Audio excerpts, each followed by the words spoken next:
Bizdə çox yaxşı musiqiçilər olubdur. Bir çoxları vəfat ediblər, dünyasını dəyişiblər, amma xalq onları bugün öz qəlbində yaşadır.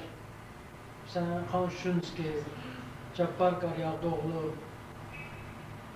rəhmətli təzə rəhmətə gedib bir neçə il bunun əvvəl Hacı Baba müəllim. Amma xoşbəxtlikdən bizim yaxşı nəsil musiqiçilərimiz var ki, o ənənəni yaşadırlar.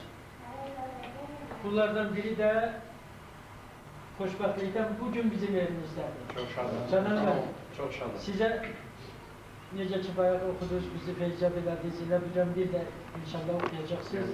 Bugün sizə, yoldaşlarınıza, sənət dostlarınıza can sağlığı arzulayın. Çox şadım. Çox sağ olun. Sizin hər gəlişiniz bura İrana biz siyasətçilərin, diplomatların illərlə çalışdığı, gördüyü işlərdən daha çox xeyirlidir, daha çox əhəmiyyətlidir.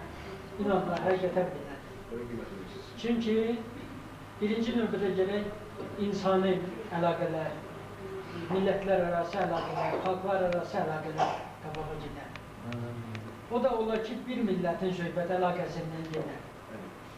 İllərdən ayrı düşmüş bir millət. Sizin gəlib bir yaxşı mahnı oxumağınız, məsələn, İrəvanda xalq almadı, yaxud evləri var xana-xana, yaxud Təbrizin küçələri dolanmadılar. Bu 1000 dəfə biz siyasətçilərin çalışdığından irəlidir. Mən sizə arzulayıram ki, bu mahnılarınızla, bu fəaliyyətinizlə siz həmişə var olasınız, tez-tez bura gəlib gedəsiniz. Çünki kim İranı Azərbaycandan ayrı hesab edirsə, yaxud Azərbaycanı buradan ayrı hesab edirsə, yanılır. Dünyada bir böyük Azərbaycan var. Onun böyük hissəsi buradadır. Kiçik hissəsi də çayın o tayındadır. Amma bizim qəlbimizdə olan bu böyük Azərbaycanın, onun bütün millətinin